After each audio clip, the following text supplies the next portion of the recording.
For us, it was different. Who's the coolest? Yeah. Who's the strongest? Who's the strongest? Yeah. Yeah. That's what I'm saying. Like Acton High. Yeah, I felt like literally. I felt like I loved it because it was like a playground sort of thing. 100%. So it's like who's the strongest in the year? Who's the strongest? That was literally like, always- who goes to your school? Who's the strongest in your school? The strongest that's literally the first couple of questions. So, Sulaiman, how's your day? My day was good, man. Came over from London with a good friend who's on the podcast today. Yesterday, just busy with my coursework. And yeah, today I'm excited for our conversation. It's a very special guest. Cool. And yeah, man, how was your day, bro? Yeah, man, it was calm. I went to bed happy. I came across a good video that helped me a lot with revision, man. So, like a 20-minute explanation of what I was like searching for the whole week. So when I came across that, man, I was very satisfied. So yeah, man, they can't complain. That's bro. a top 10 feeling in the world. But yeah, without further ado, Yeah, let's man, get we've got a very into the special conversation. individual in the room, man. Would you like to introduce yourself? My name is Samuel. A very good friend of Sulaiman. Went to primary school with him. Pretty much grew up in the same area, and I've stayed close since primary school till now. This is like what 16-year friendship. Ooh, when you say it like that, I feel like an old man. It's a long time, yeah. Okay. What area was that? So originally Southall, like Okay. Havelock sides of Southall, Okay. old Southall. Where are you from exactly? You said Africa. So dad's family's originally from Ghana. Okay. He was raised in Cuba. Okay. Mum's from the Seychelles. Okay. so yeah. What are some of your earliest memories from living in Southall? Just honestly, it's just primary school. Yeah. Southall, there was never much to it. Yeah. Just play. It was either we're playing out in the estate Yeah. or we're going to primary school. So let's talk about high school then. Like, what kind of things come to mind when someone says high school to you? Ooh, high school's twofold. So I went to Acton High, Okay. and Yeah, you're from the yeah. local area, so Yeah. you know that's like I think that was the worst. It still is, I think, Yeah, the worst yeah, school in the borough. Yeah. So going there again, it was another fun time for me because I wasn't really challenged. Okay. So it's like I can mess around with my friends Yeah. and then still catch up, get the work Okay. done, and still be like the shining light in the Yeah. classroom, this and that. Okay. And then I changed schools from there. I went to Cardinal Wiseman, and then it was different because it's like a lot of the people who I was sitting amongst were like middle class students, etc. Yeah. And expectations from home are obviously high. Yeah. So now it's like, oh damn, like I'm being challenged. Okay. Let's I've talk actually got more competition here. Let's talk more about expectation from home. So tell me more about what education meant to you and your family at home. Where did those expectations stem from? So for us, education was everything. Okay. Everything. It's like, regardless of if I'm getting in trouble at school, education has to be on point because it's like especially like African household, it's like education is the key. That's what's gonna take you out of this sort of small situation that we're in right now, and that's gonna transform your life. Yeah. In terms of school, secondary state school, what has the social capital is not clever, is not who's smartest. Exactly. What has the social capital is like other things, isn't it? For us, it was different. Who's the coolest? Yeah. Who's the strongest? Who's the strongest? Yeah. Yeah. That's what I'm saying. Like Acton High. Yeah. I felt like yeah, literally. I felt like I loved it because it was like a playground sort of thing. 100%. So it's like who's the strongest in the year? Who's the strongest? That was literally like, always- who goes to your school? Who's the strongest in your school? The strongest, that's literally the first couple of questions. For me, it was like strongest in the year was always put between me and two other of my friends. Okay. But because we were the three closest friends, Yeah. it's like we're not really gonna test each other. So I it's hear like, that. You know what? You're just humble. Like, who's stronger at you two? Nah, yeah. So it's like Yeah. all three of us will hold this title. Yeah. No one's really gonna speak on it. Okay, But that's yeah. really interesting. But yeah, I do find that interesting because it's like when you're in that environment, you see that that's what, if you tell people that's what you should care about, that's what they care about, and that's what Yeah. they work the hardest for. I remember watching a documentary on Akala did a documentary on like why are Jamaican sprinters so fast, Yeah. and his main argument was that it's not all to do with genetics. It's to do with the fact that it's championed from young at school. Yeah. It's like literally like the question of who's the strongest in your school in ends is who's the fastest in your borough. And so if you make that, if you crown that and make that the thing to champion, then everyone's trying to be fast, isn't it? In terms of your kind of friendship group, did it Yeah. change? So friendship group never really changed until sixth form. I say sixth form is when it changed. Because you moved to another sixth form, right? Yeah, because I was at Cardinal Wiseman sixth form for 1 year, and then Okay.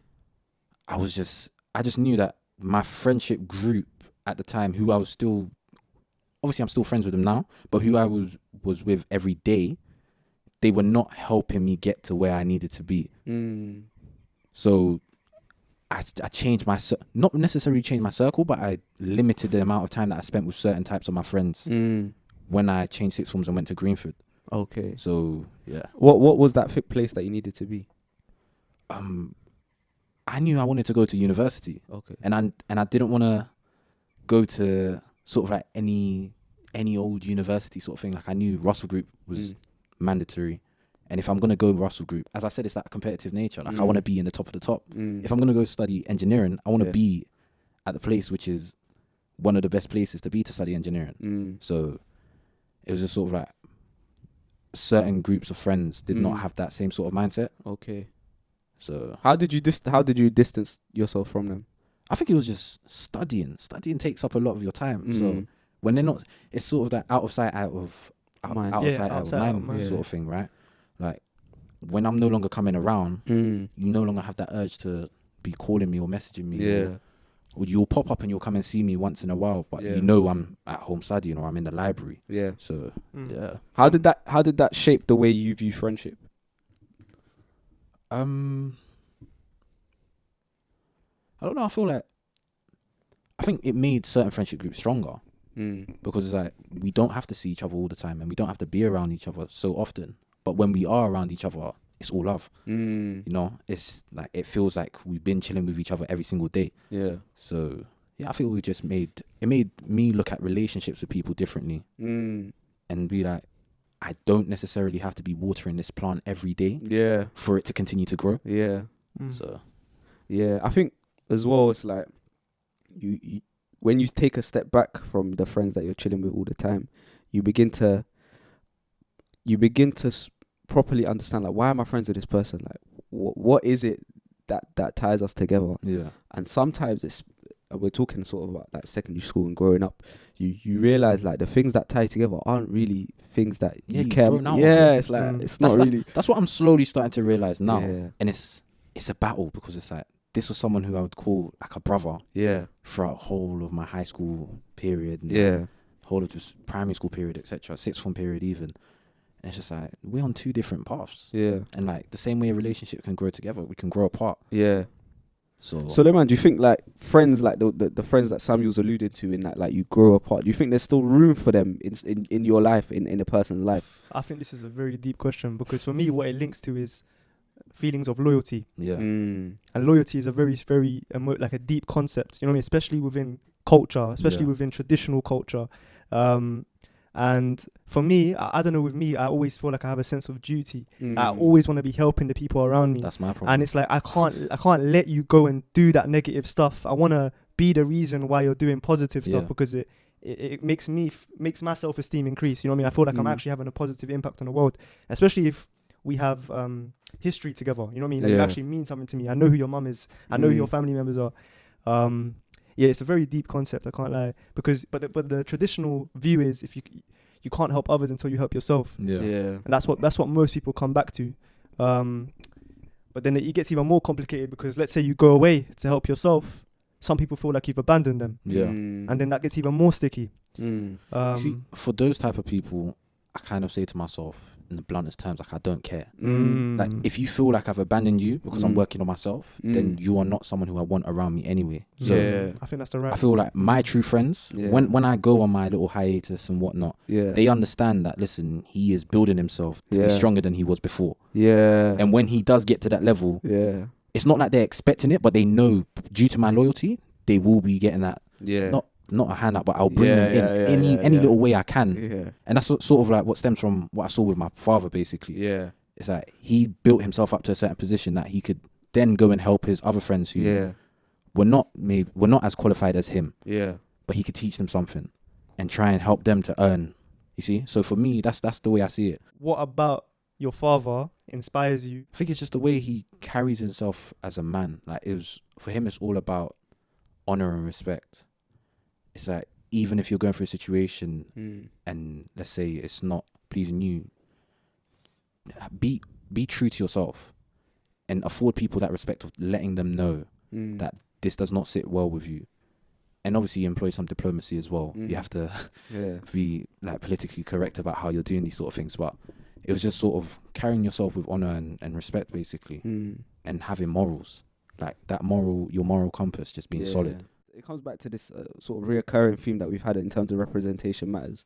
And it's like just seeing, like Sulaiman asked the question, what kind of advice did your father give? But from what I'm getting, it's almost like he didn't even have to say anything. He just had to exist and do what he was doing. And that was, 100%. And just sort of seeing that must have been, I mean, it's clear, like it's very powerful and has a significant ripple effect in terms of what you're doing now. So yeah, man, that's big. So like moving forward a bit more, speaking about like moving forward onto Cardinal Wiseman, how did you approach sixth form there? I don't know, I was still the cheeky kid, to be fair. Like year 9 times, year 10 times, I was still like, I was doing my schoolwork and whatnot.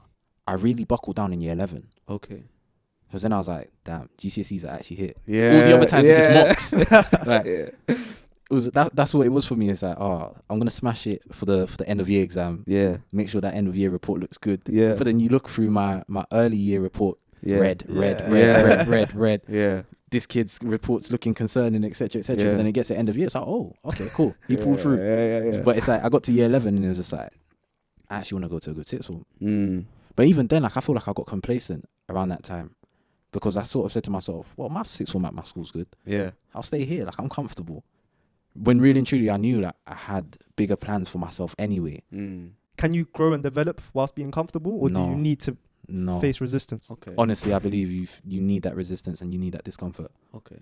100%. When you're like, for me, I always say that you need to be itching for success. And whatever success may be to you, like obviously it's relative, but you need to be itching for that. I don't feel like you can be comfortable and still strive and push against boundaries. Because for you to even get to that, your point of success, you have to be overcoming hurdles. Just jumping over hurdles isn't comfortable. Facing adversity is not comfortable. So you cannot be comfortable and still progress. I don't see it to be that way. What stresses me most is my future. What am I going to be doing? Wow. Like, that's my issue, I feel. Like, I'm a big overthinker. Something I'm trying to deal with. Yeah. But it is a big stress. And I feel like it's because of how we grew up. Yeah.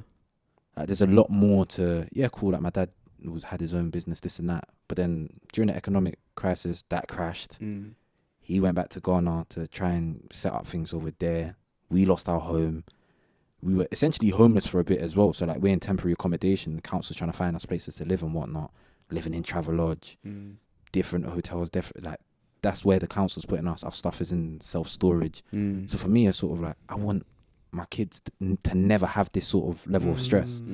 And being the eldest boy, you know what sort of pressure culture puts on us as a man. Man of the house. Exactly. Especially when dad went, it's like, you are the man of the house. And it's like, although it's not been explicitly told to you, you just feel that on your head. So for me, that's every morning, it's just, where am I going to be after this degree is done? Because I feel like everything I took was in stages, or like it's a milestone. Like I've moved from the worst school in the borough to one of the best ones in the borough. I've got really good GCSEs.